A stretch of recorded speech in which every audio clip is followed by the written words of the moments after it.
he was making impossible torture. Anyway, a very impetuous act by the boy, but you're too experienced to react rashly, which is why the lady for whom you worked lent you that necklace. Oriental pearls, diamonds, a flawless ruby hardly. So, just want to say a quick show of hands right now. How many of you guys understood what was in this clip, like word for word, or like at least like a gist of what he was saying just now? Just a show of hands. Understood what he was saying.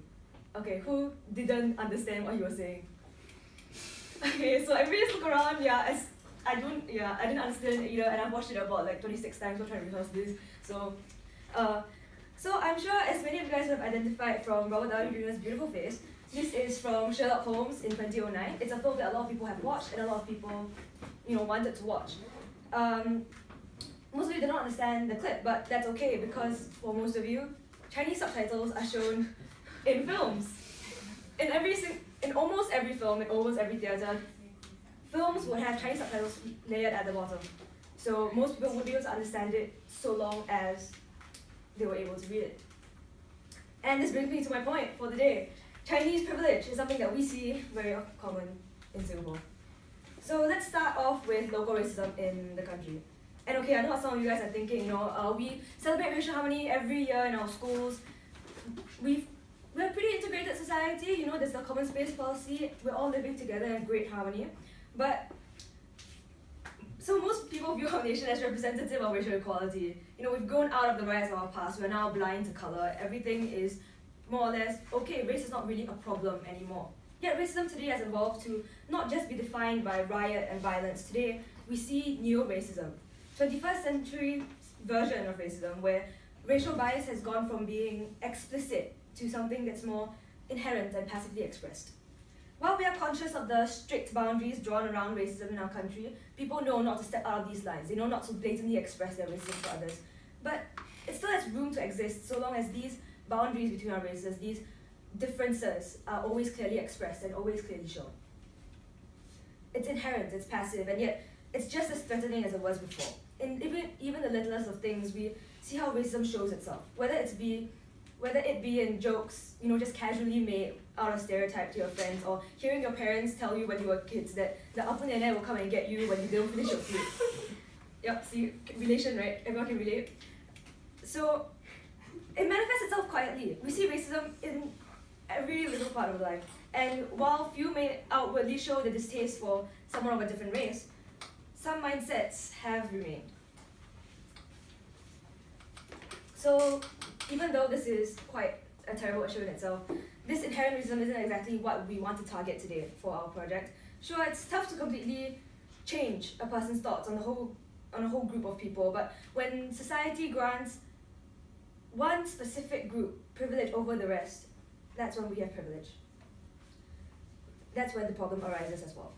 So what exactly do we mean by privilege? How many of you guys, have you ever noticed that every station name for MRTs are said out loud when you reach your station? Everybody knows that, right? So of course you do. But have you noticed also that they're said in English and thereafter in Chinese and in no other language? And there, my friends, we have privilege. Of course, you may be thinking that, this makes sense.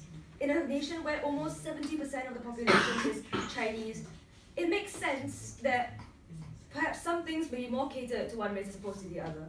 But how can we preach as a nation that we've achieved racial equality, racial harmony, that we don't discriminate, when even in the smallest of things, we show disregard for the minority? Privilege is when the needs of one group of people are met more often than others, and that is exactly what we see in Singapore today.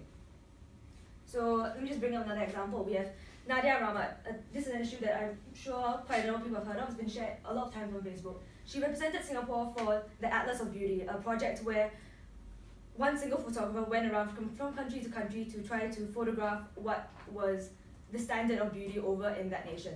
So when Nadia Rahmat was chosen to represent Singapore, an uproar ensued afterwards. So she's been the face of Marc Jacobs. She represented Singapore for this project. And she is undeniably an attractive woman, but she's also not Chinese. And that's what a lot of people were really quick to point out. This might seem to you as just a simple show of racism, but this Nadia Rahmat issue has shown how in Singapore many people view the beauty beauty standards as Chinese by default. So much so that seeing somebody like Nadia Ramat, who does not display the traditional Chinese beautiful features, causes people to enrage. Societal standards have been defined by the Chinese, and that leaves lower chances for minorities to be recognized as beautiful in this country. In the last 25 years of Miss Singapore, only one winner was without Chinese blood. And of course, this isn't the only issue where we see Chinese privilege abound. It isn't just in society. There are many other aspects where we see privilege show itself. So now I will invite Sean to continue telling you about the rest. Thank you, Dana. Well, indeed, social privilege is not just how Chinese privilege is externalized in Singapore today. Just take a look at this picture. I'm sure many of you are active users of social media, and you may have came across an article where a Malay vendor was rejected from hosting a roadshow in Tampines 1 because the target audience was mainly Chinese. What does that really mean for our Malay and Indian friends?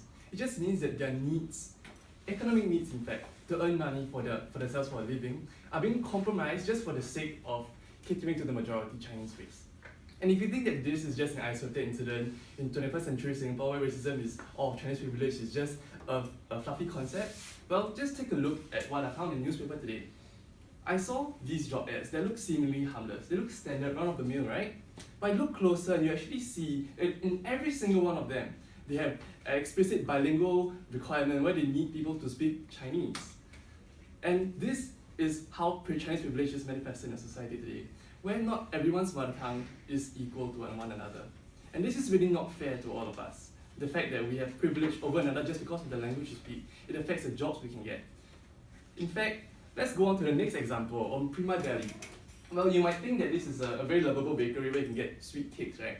Well, what happened last year was that a Malay candidate actually went for an interview and she failed, even though she was skilled in making cakes. And the reason is because she couldn't understand what her colleagues were saying because they only spoke Chinese. And in the views of SME businesses like Prima Deli and the numerous ones that scatter our country, you actually realize that many of these workers are from Malaysia or China and they usually only speak in Chinese and are hardly conversant in English. This means that our minority friends will have trouble assimilating into the workforce of their country, which they are actually part of. And this is totally unacceptable, and this is a real definitive proof that we have Chinese privilege in our society today. In fact, Chinese privilege is not just an economic or social problem, it's also a political problem. Now, I hope that some of you may recognize these 6 faces. What I'm doing here on our slide, well, actually these 6 faces were released on the Straits Times as part of the 6 future candidates for our Prime Minister of Singapore. And the release of this picture alone has sparked off a furor online, simply because, well, we don't have any Indian or Malay representatives here. And this is actually a very startling fact, considering that 20% of our population in Singapore are made up of Indian and Malay minorities. And yet we don't even have a single PM candidate who can represent their race. So Chinese privilege is really, when you look to the leaders of your country, someone as powerful as your PM, and do not see yourself being represented. And you do not, and you see that despite how your country claims itself to be equal, you do not see an equal representation in politics at all. And what does this really mean for our country? The problem of privilege actually means that as post-SG50 Singapore, when we had celebrated ourselves to be an equal nation, we are actually not at all so equal. We may be placed on an equal pedestal, but yet some have their needs met more often than others. In fact, this is something that we should not be talking about today. Chinese privilege is a problem that our government had actually designed itself to protect. Just look at section 152 of the Singapore Constitution. It states that there will be special rights and special interests being taken care of for the minorities so that they can, well, catch up equally to all the other races. And yet we are still back here today talking about this problem. So we should then question ourselves. As someone who has just spent the last year celebrating SG50, waving our flag so high in the air, are we really then a country that is so deserving of our progress? Are we really a country that went from third world to first together as all races? Or were some people being left behind along with us? And this is really a huge problem if we do not acknowledge it. And I'd like to invite Nicholas now to share with us on how privilege actually exists and why privilege exists in our society. Thanks, John. So as Sean mentioned, we celebrated SG50 next year.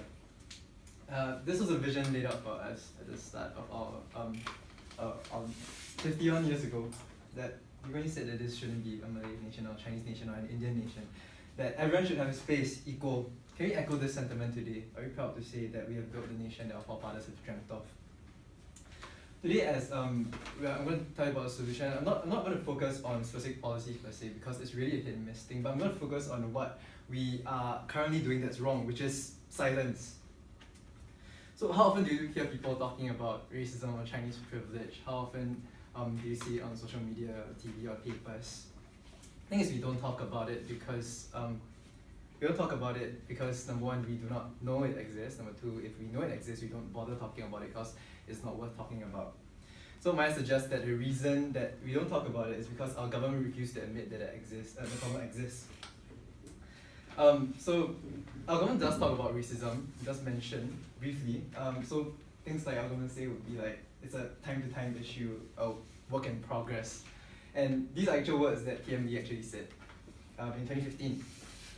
So I'm not saying that the government takes this lightly. In fact, I think they do emphasize that we should tread lightly, that we are, the racial harmony that we built is a fragile one.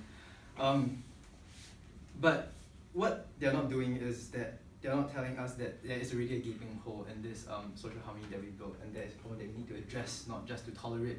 And it seems like the policies that we have in place right now is just containment policies per se. So it makes sense, right, for the government not to recognize it. Like, why point out an issue?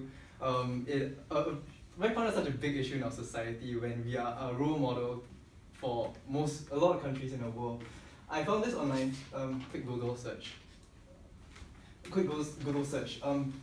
Regarding Singapore as a role model. Basically, people look to us as like a country that really really managed to bring all of this together. But are we really? Is this really the case? I trust that all of you spent the last couple of weeks being as vexed as us trying to find a solution.